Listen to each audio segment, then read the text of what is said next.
చలో బస్ భవన్ నేపథ్యంలో బీఆర్ఎస్ నేతల ఇళ్ల వద్ద పోలీసు బందోబస్తు చేపట్టారు.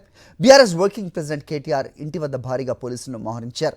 కోకాపేటలో మాజీ మంత్రి హరీష్ రావు ఇంటి వద్ద భారీగా మోహరించిన పోలీసులు ఆయన హౌస్ అరెస్ట్ చేశారు. మరోవైపు కుత్బుల్లాపూర్ ఎమ్మెల్యే వివేకానంద, ఎమ్మెల్సీ షబీపూర్ రాజుతో పాటుగా పలువురు నేతలను కూడా హౌస్ అరెస్ట్ చేశారు పోలీసులు. సీఎం రేవంత్ రెడ్డి ఆర్టీసీతో పాటు మెట్రోను కూడా పూర్తిగా ముంచేసే కుట్ర చేస్తానని ఆరోపించారు మాజీ మంత్రి హరీష్ రావు.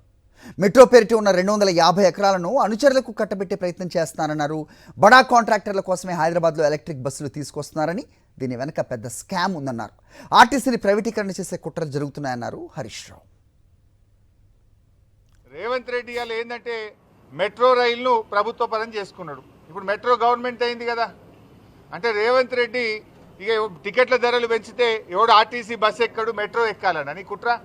మెట్రో పేరు మీద ఉన్న 250 ఎకరాలు అమ్ముక దొబ్బాలి, కమిషన్లు దొబ్బాలి, తన అనుయాయులకు కట్టబెట్టాలి. ఇక మెట్రోను ఆగం చేస్తావు. ఇప్పుడు ఆర్టీసీని ఆగం అయిపోయి ఇవాళ రేవంత్ రెడ్డి పాలన చూస్తుంటే ఆర్టీసీని అమ్ముక దొబ్బెట్టేట్టున్నాడు. ఆర్టీసీని ప్రైవేటీకరణ చేసే కుట్ర కనబడతా ఉంది. ఈ ఎలక్ట్రిక్ బస్సుల పేరిట ఇక ఆర్టీసీలో హైదరాబాద్లో ఆర్టీసీ కార్మికుడు ఉండడు.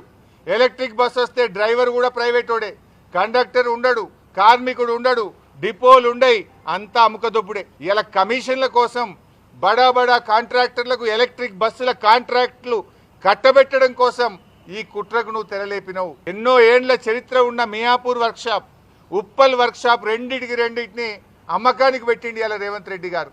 ఇలా జూబ్లీ బస్ స్టాండ్తో సహా రాష్ట్రంలో ఉండే అనేక బస్ స్టాండ్లను రేవంత్ రెడ్డి ప్రభుత్వం హడ్కోలో కుదబెట్టి 1500 కోట్ల అప్పు తెచ్చిండు.